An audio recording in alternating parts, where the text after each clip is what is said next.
प्रारब्ध को न घटाया जा सकता है, न बढ़ाया जा सकता है और न ही बदला जा सकता है। चाहे भगवान ही क्यों ना हो, सबको अपने प्रारब्ध का फल मिलता ही है।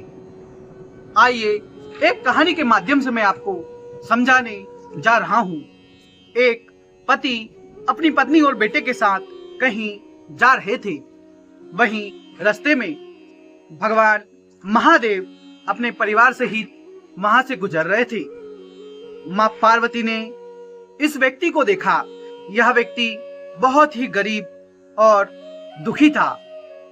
मां पार्वती को दया आ गई और मां पार्वती भगवान भोले से बोली कि हे प्रभु, क्यों ना आप इनके भाग्य को बदल दीजिए, इनको थोड़ा ऐसा आशीर्वाद दे दीजिए कि ये लोग खुशी खुशी अपना जीवन व्यतीत करें। भगवान भोले मुस्कुराए और कहे, देवी, मैं चाहकर भी कुछ नहीं कर सकता, लेकिन माँ पार्वती तो पार्वती ठहरी। माँ ने जिद पकड़ ली और अक्सर ऐसा होता है कि पत्नी बोले और पतिदेव वो काम न करे, ऐसा कम ही होता है। भगवान भोले मुस्कुराए और कहा, ठीक है, जैसी तुम्हारी आज्ञा में वो करता हूं।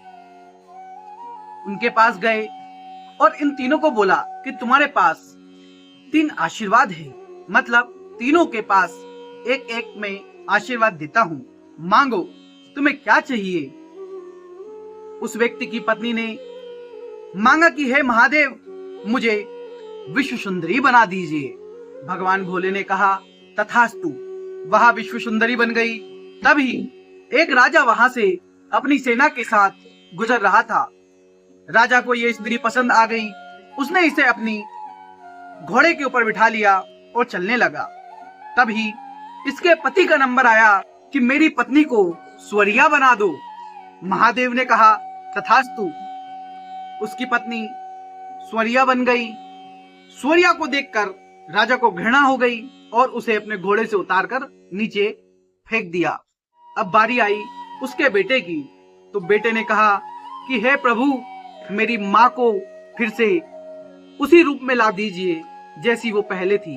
भगवान भोले ने कहा, तथास्तु। उसकी माँ पुनः उसी रूप में आ गई। तो जैसे उनके हालात थे वैसे हालात उनके पुनः हो गए। जब भगवान महादेव मुस्कुराए और कहा कि देवी, मैंने पहले ही कहा था कि जो भाग्य में, जो प्रारब्ध में लिखा है वो मिलकर ही रहेगा। यदि किसी के प्रारब्ध में रंक से राजा बनना है तो वो राजा बनेगा। यदि किसी के प्रारब्ध में राजा से रंक बनना है तो वो रंक ही बन के रहेगा। प्रयास विफल हो जाएंगे जब तक प्रारब्ध साथ नहीं देगा। कितने ही प्रयास कर लो, आपके प्रारब्ध में यदि सफलता नहीं लिखी है तो आपको सफलता नहीं मिलेगी। अब कोई कहेगा कि भैया, गीता तो कहती है कर्मण्येवाधिकारस्ते मा फलेषु कदाचन। तो देखिए, कर्म तो हमें करना पड़ेगा। गीता में यही कहा गया है कि कर्मण्येवाधिकारस्ते मा फलेषु कदाचन, लेकिन कहीं भी ऐसा नहीं लिखा है कि फल जो चाह रहे हो वही मिलेगा।